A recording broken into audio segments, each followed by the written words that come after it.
So for this lesson, I have the Good Thinkers Toolkit. Individually, each letter is on its own card.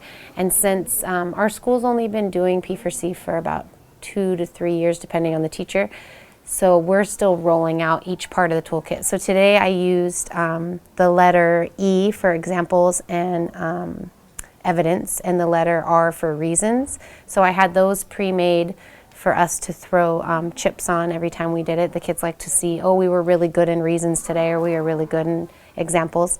I also had our expectations pre-made for the circle, which the kids came up with, we came up with together, so I printed it out to have it ready so they can see the visual expectations. And by now we don't necessarily need them, but it's nice to have them there if we need a reminder. I also used, we normally have a community ball we made, but the other day I let them use the silver one and they're really into it. So we use that. That's another resource. And we have what is a philosophical question that's on the question box. I guess the question box itself also. So it's kind of criteria to check off before they turn in a question. That's already made. And, oh, our talk, think, and listen. I like to review those cards every time. It's kind of like a nice reminder, especially for the listen, because it's difficult. Even I catch myself once in a while. I'm listening, but I'm not showing I'm listening. I'm kind of zoning out and listening. So just reviewing that, it helps everybody remember the expectations by having those materials ready.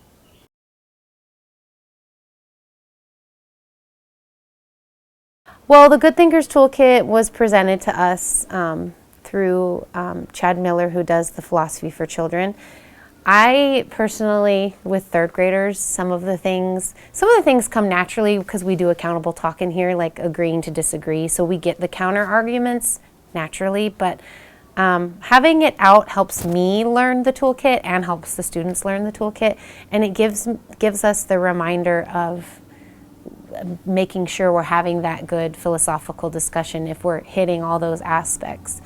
So having that pre-made is just a reminder for everyone, and it's nice to have it out.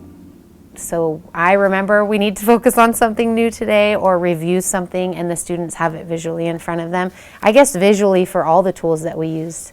And then the question box, we do the plain vanillas once in a while where the students can just come up with a question on the spot. But the question box kind of relates it to curriculum a little better because we're doing a book right now and they are really into the book. So some of the questions in there today had to do with the story we've been reading, and it's nice to have that connection to curriculum also.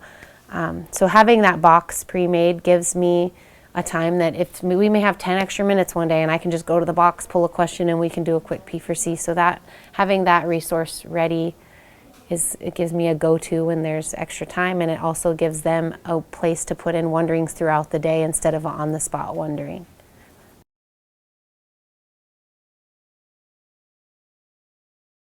Kind of what I said before, I like the question box because it gives them the opportunity at all times to be thinking of questions and wonderings instead of on the spot.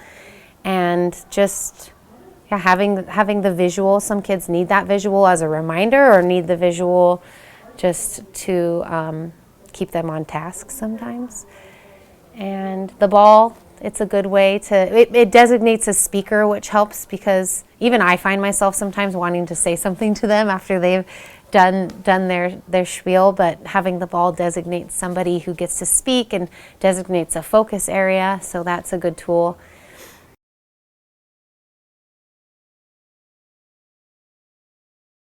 I have changed the ball just because the kids saw it over by my desk, and I use it for distracted kids sometimes, and they were like, can we try using that? So it was another student-directed part to the PfC, and they like it. I've made changes last year. I didn't do the Good Thinkers Toolkit that way. I kind of just let it flow more naturally and related it to like opinion writing. I did it a little today, but I didn't have the letters out. It was only these kids' first year that I had last year. So it was more just setting the talk, think, and listen. That was really the only thing that and the expectations were the only thing we had out. I didn't want it to be too overwhelming because they were just learning it, to where this year's class, they had it last year. So it made more sense to then put in the Good Thinkers Toolkit this year. didn't want to overwhelm the kids.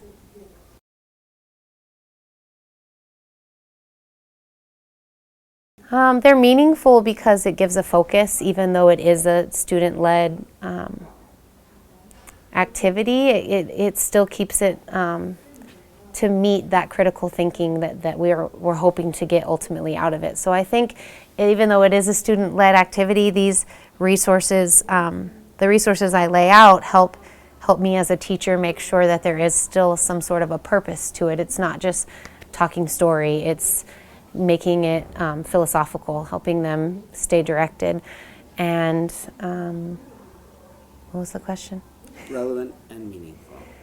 It's meaningful and relevant, the question box, because the students get to come up with their own ideas. It's 100% student-based, so it's something, usually if one kid's interested in, there'll be at least a few more kids interested, if not the whole class. So it's not me asking what was the story about today and them regurgitating what the story was about today. It's thoughtful wonderings that kids that are 8 and 9 years old have. Because some of them I find interesting, but some I'm like, I wouldn't have thought about that wondering, or I already have an idea about that wondering, and that's what I think. So when they come up with them, it makes it more kid-friendly.